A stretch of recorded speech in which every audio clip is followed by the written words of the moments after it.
And they did have that momentum swing, but of course Bigatron is always ready to close it out. They're able to really just dictate how the game went, even if that glimmer of hope was in the eyes of GEEK fam. But here we go back to the land of dawn. We dive as it's going to be the second game of Bigatron against GEEK fam. Will this funny pick bring enough damage and firepower in the hands of the red robots?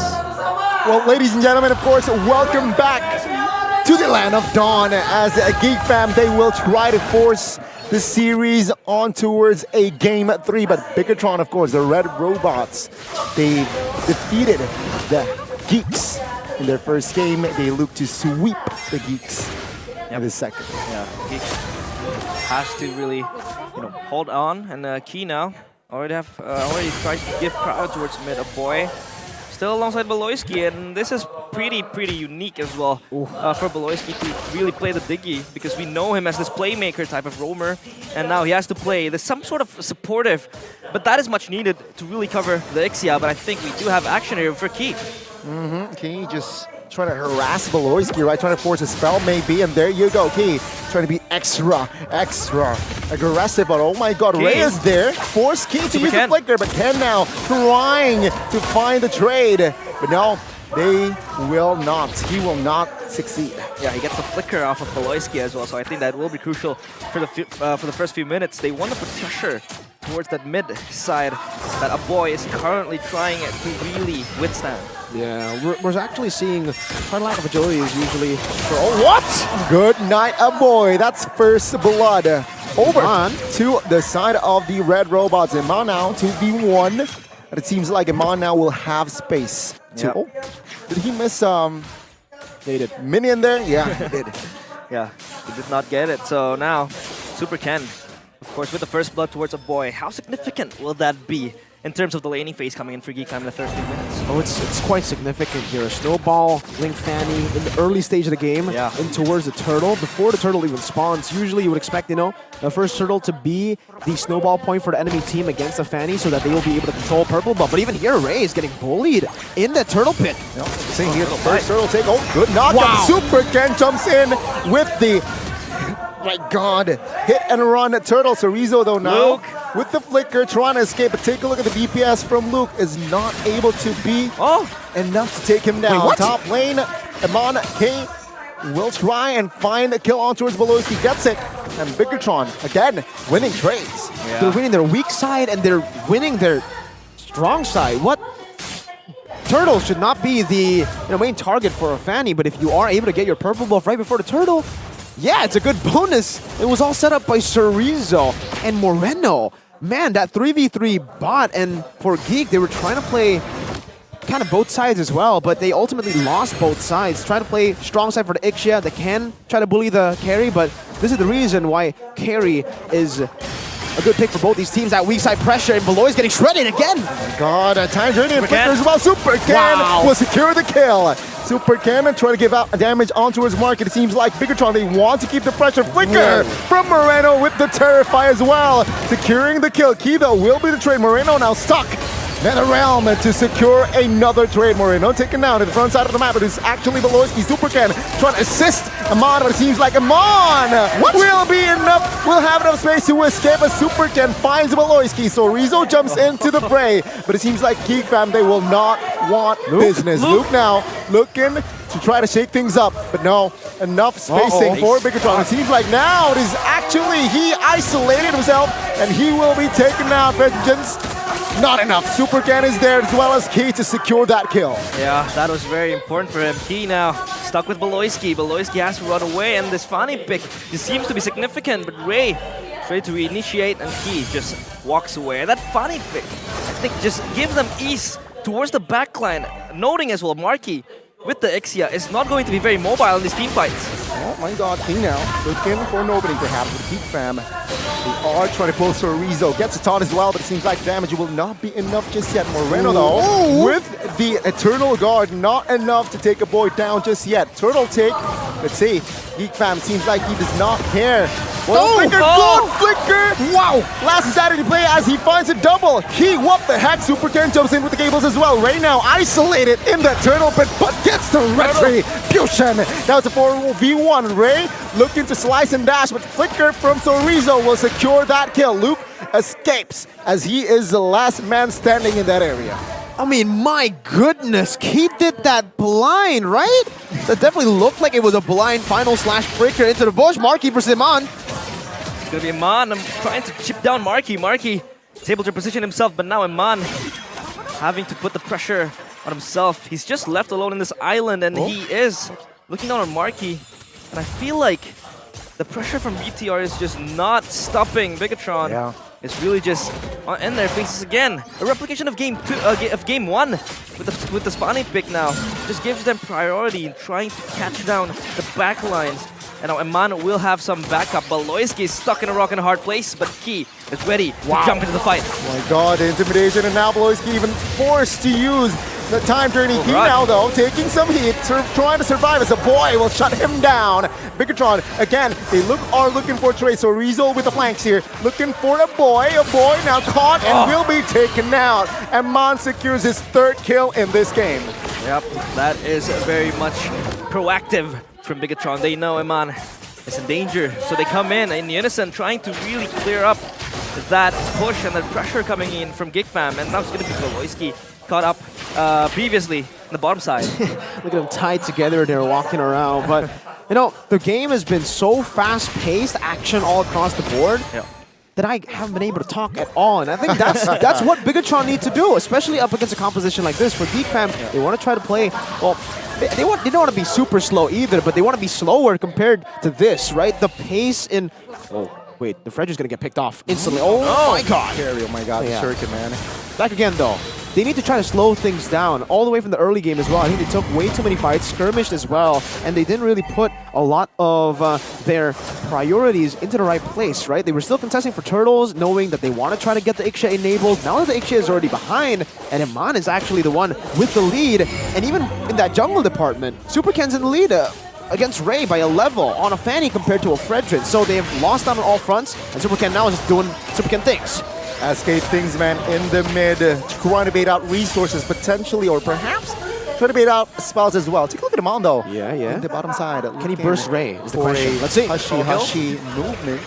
You know, seems like just enough to gain space on the bottom side of the map. Wow, Bob's Speedy Lightwell as well, looking for the 1v1 against Ray. The final slash doesn't connect, so that was just GeekFam trying to poke out. And of course, Bigatron with Super Ken, like Agani said, it's always going to be able to, you know, pinch out all of the resources, all of the spells we see. We saw that in the early stages of the game.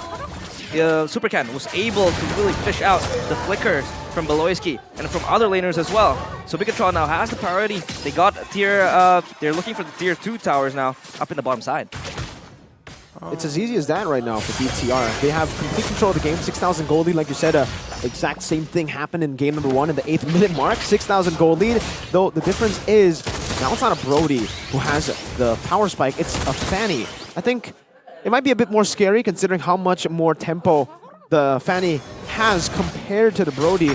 They play around, steal jungles, and again put pressure on the Marky. Oh my god, my goodness, that burst almost takes Marky down. But of course, with the man recalling now, Bigatron can put extra pressure in that mid. He pulled back, does not matter. He wants the mid as Luke trying to clear the wave. Super Ken jumps in with cables as well. Luke now flickers out of the way as GeekFam trying to gain space. Oh, Daytona's welcome. Flicker as well. On towards Luke, force him to use the magic on the backside. It is actually Super Ken causing damage in the front formations of GeekFam. And Super Ken, the drive-by, the hit and run. Iman? They succeeded. What? Iman, what the fuck? Whoa, that is with the flank as well. Bigatron Alpha, they are now really trying to find creative plays. Non-stop action. We saw a man flanking from behind. Nobody expected that. He almost got caught up. But it's gonna be a Lord Dance now. It's gonna be GeekFam still taking. Bigatron has to respond to this. Yeah. Again, Bigatron final slash time journey. He gets taken out. GeekFam now again 5v4, a man up. Looking for the retribution, and Ray gets it. And Bigatron will have to respond with reset.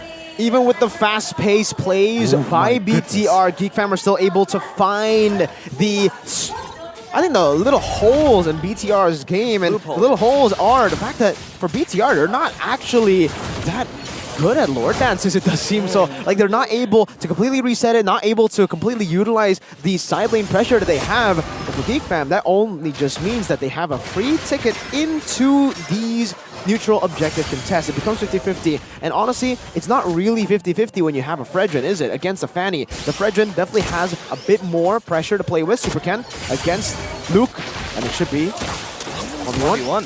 Yes! Super Ken does not care. He solos Luke, even when he bought the Vengeance in the bot side down 4v4. Oh, GEEK fam, they're just running for the hills. And Bigatron, they do not care, even though they are a Lord down, they keep control. Yeah, that Lord just doesn't feel impactful for GEEK fam as they stop it in the bottom lane for Bigatron, and that Super Ken 1v1 with Luke is always going to give them kill pressure towards the side laners of GEEK fam, and Luke was just clearing the wave, so it's not just possible for him to sustain that much damage with Bigatron now.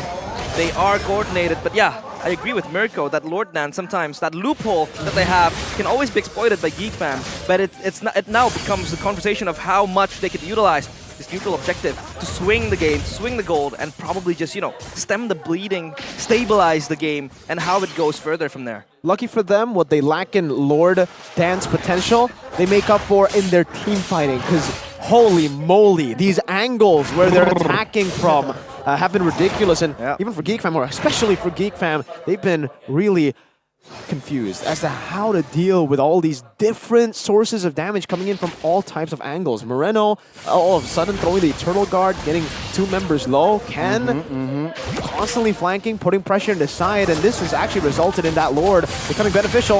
Not for GEEK, but actually for BTR. They were able to get more of a gold lead now. It's 6K earlier, and now it's 8K. And remember, that Lord was taken by GEEK fam. But that goes to show that if you get the Lord, but you don't have any tempo on the map, it still doesn't matter. The enemy team will be the one to completely capitalize. And when we're taking a look at the items here for Marky, it should be the Power Spike, Corrosion Side, DHS, into the Malefic Roar.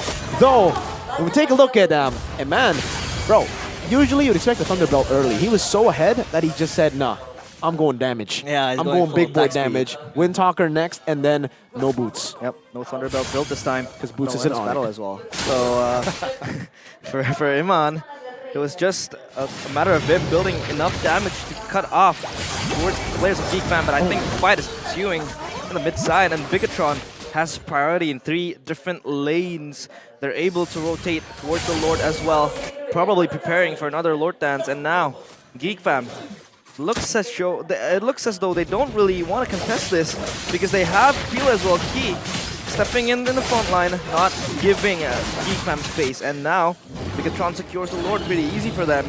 They have an angle to end the game now. I love the adaptation here, by the way, for BTR 2, because if you remember, Game 1, see Halberd only on the gold lane, and man, on the Brody. Now, it's actually Moreno with the NOD and Super Ken with the Sea Halberd. So no Dominance Ice still. They're relying on their damage dealers to put on the anti-regen effect on GEEK fam.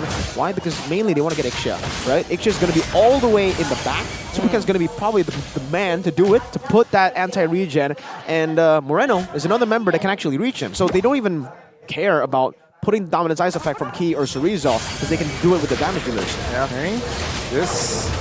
I don't know. I don't think this is the final push, but okay, let's see. The initiation by Bigatron Alpha.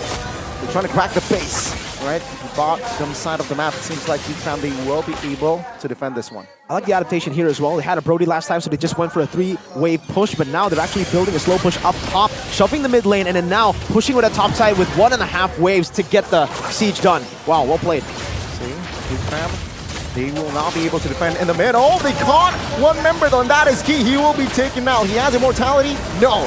GEEK fam again, they will try to stabilize with the Nether Realm as well, but they will lose all 3 base turrets here and want to push. But take a look at Sorizo now, soaking damage as well as Iman. Oh my god, Wind of Nature, everything popped off. But GEEK fam will be able to find the shutdown. Super Ken will find the trade on towards Ray, but it seems like now Bigatron will have no firepower to end the game. Yeah, they hold the high ground there, of course, with the full barrage as well. It's going to be a pretty much heavy threat for Bigatron, but Luke will just chase down Chorizo. Chorizo is going to go down. No, he survives. He also has the immortality still, so he still survives in that fight. And GEEK fam hold for another day. I mean, a bit too greedy in that. Oh my god!